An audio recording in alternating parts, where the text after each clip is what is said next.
All right, so we're ready to move into looking at the structure of the United States Constitution. And I just want to start with recalling some background knowledge that we developed prior.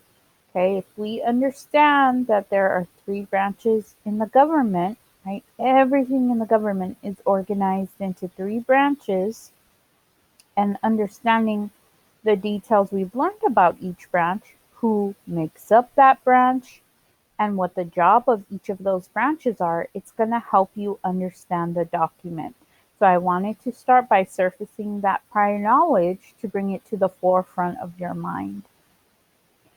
I also want to remind you, and we learned a lot about this with the causes leading up to the Revolutionary War and the Declaration of Independence itself, um, that the colonists, which are now Americans, were very concerned about a government becoming too powerful. And so what they did was they created their government based on principles that address that concern. And the principle that the Constitution is based on is limited government. Limited government is self explanatory. It's basically an idea that government must have limits.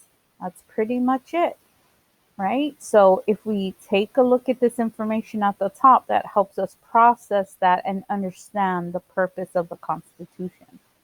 The purpose of the Constitution is to prevent or stop government officials from abusing their power through limited government, so by having boundaries. The purpose of the US Constitution is to state or say what the government can do. So, if it is not listed, the government cannot do it. So, this constitution is important because it basically is exactly what the government has the power to do. Okay. Now, our learning goal for today is to understand the structure of the Constitution. So, before you start to look at what the document says, you first want to understand the structure. And that we also did with the Declaration of Independence, right? So, if you understand what a preamble is, then that kind of helps you understand that portion of the document. So what we have here on your handout, you'll find two links, a PDF link and a textbook link. And I'm going to walk you through those two links just to let you choose which one you're going to want to use when it's time to look at the document. So this is the PDF link. It has a cover page and it has the document. So the small preamble at the top, and then you can see it says Article 1, and then it has sections, okay?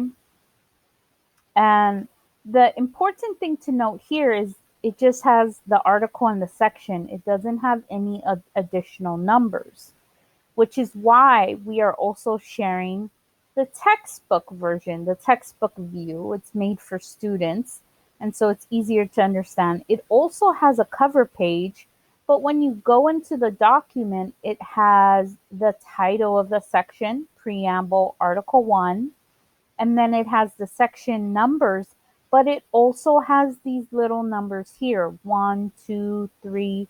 Those are the clauses under each section. And so it makes it really easy to read. And so for that reason, we wanted to give you both links and for you to choose the document you want to use when it's time to look at the Constitution. Before we jump into that, this is what your handout looks like right now. And we've already gone over the purpose, okay, and the learning goal. Now we're going to talk about